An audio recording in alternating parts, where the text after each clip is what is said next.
Tout au long de notre journée, de notre nuit, de notre vie, le vêtement nous accompagne. Il nous protège du froid, du regard. Surtout, le vêtement nous habille, dans tous les sens du terme. Il varie entre les cultures, les âges, les corps, les styles. Depuis des siècles, les formes multiples de cette enveloppe de tissu permettent à l'humain d'exprimer son individualité.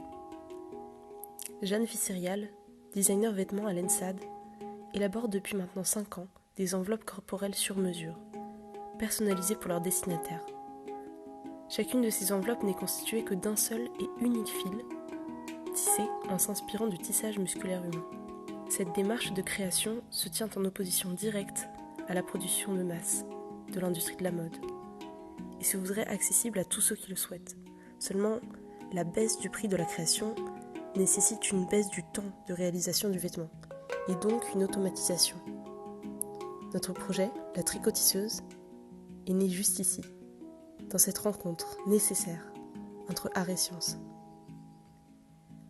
La tricotisseuse est une machine mécanique et informatique qui permet la réalisation à partir d'un patron, d'un tissage textile sur mesure, de forme personnalisable, pour s'habiller de la tête aux pieds à partir d'un simple fil. L'équipe est composée d'étudiants issus de formations diverses. Les 14 élèves de l'école des mines coordonnent le projet. Des BTS mécanique et électronique travaillent sur des tâches spécifiques directement sur la machine. Aussi, 3 élèves de BTS communication s'intéressent à l'aspect marketing du projet, logo, charte graphique. Enfin, 2 tuteurs permettent de faire le lien entre les différentes équipes et de guider les recherches. Le projet achève cette année sa 4e année de travail. Lors des 3 premières années, les équipes ont défini le cahier des charges, mais aussi le cadre d'utilisation. Elles ont réalisé un premier banc d'essai, mais aussi une solution logicielle permettant de commander la machine. Cette année, nous nous sommes intéressés à l'intégration d'un nouveau banc, respectant mieux les contraintes du cahier des charges, mais aussi à l'amélioration de la solution logicielle, offrant une commande plus fine de la machine. La première étape primordiale du tricotissage, c'est l'acquisition des images du patron et leur numérisation. Nous avons fixé une caméra au bras de notre robot. Cette caméra va parcourir l'ensemble du patron et ensuite, grâce à un simple algorithme de recalage d'images sous MATLAB, nous pouvons assembler toutes les images prises pour ne faire qu'un seul patron. Cette étape va être compromise à cause de la présence d'ombre et de bruit, mais nous avons su néanmoins surmonter cette difficulté grâce à une méthode dite de seuillage adaptatif. Une fois l'image binarisée, nous pouvons, grâce à une simple fonction MATLAB, en extraire les contours. Une fois le contour de notre patron extrait, nous pouvons déterminer le positionnement des épingles. Ce positionnement doit obéir à plusieurs contraintes. Tout d'abord, afin de ne pas dénaturer la forme du patron, il faut absolument que des épingles soient positionnées à tous les coins de ce patron. Ensuite, les épingles doivent suivre un espacement régulier prédéfini par l'utilisateur. Et enfin, il faut que les épingles soient légèrement inclinées pour que le fil puisse être plaqué correctement contre le support.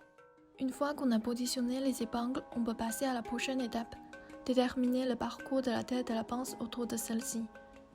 Pour ce faire, il faut d'abord trouver l'ordre des épingles autour desquelles la tête doit tourner.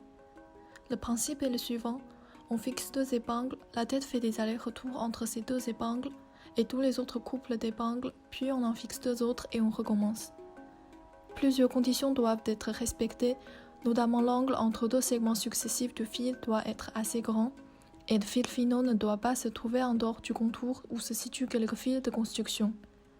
On obtient à la fin le trajet de la tête et il faut maintenant transmettre l'information à la tricotisseuse. Pour passer de la partie informatique à la réalisation concrète du projet, nous avons développé, en partenariat avec des BTS mécaniques du lycée Wallum, une machine. Elle permet le déplacement d'une plateforme selon 2 axes. Cette plateforme est équipée d'une caméra pour scanner le patron, ainsi que d'une pince pour planter les aiguilles et d'un tube pour faire passer le fil entre ces aiguilles. Afin de résister à la tension du fil, les épingles doivent être plantées inclinées et nous utilisons pour ce faire 2 servomoteurs. Du point de vue électronique, la machine est contrôlée par 2 cartes Arduino qui reçoivent leurs ordres directement de l'ordinateur via USB. Au cours de cette année, nous avons pu tester individuellement chacun des éléments de la machine et vérifier qu'ils fonctionnent correctement. Cependant, la machine est imposante et il nous a donc bien entendu été impossible de la déplacer pour continuer les tests pendant le confinement. Nous avons cependant réussi à trouver une solution alternative en utilisant une machine de petite taille qui nous servira de preuve de concept. Bien entendu, cette machine de petite taille ne nous permet pas de mettre en œuvre tous les éléments développés au cours de l'année. La partie scan du patron et plante d'épingles doit être réalisée manuellement. Pour réaliser cette mini-machine CNC de tricotissage, nous avons utilisé une CNC 3 axes que nous avons adaptée tout en faisant face aux contraintes dues au confinement. Nous sommes toutefois très fiers d'avoir pu aboutir à un prototype fonctionnel malgré les circonstances exceptionnelles. Au cours de ces années, le projet mécatronique tricotissage a démontré toute sa richesse. Ce projet nous aura énormément apporté, d'un point de vue technique, évidemment, mais aussi et surtout d'un point de vue organisationnel. Grâce à ces équipes autonomes interagissant avec différents acteurs, nous sommes tous très fiers d'avoir travaillé pour un projet qui révolutionnera peut-être le marché du prêt-à-porter.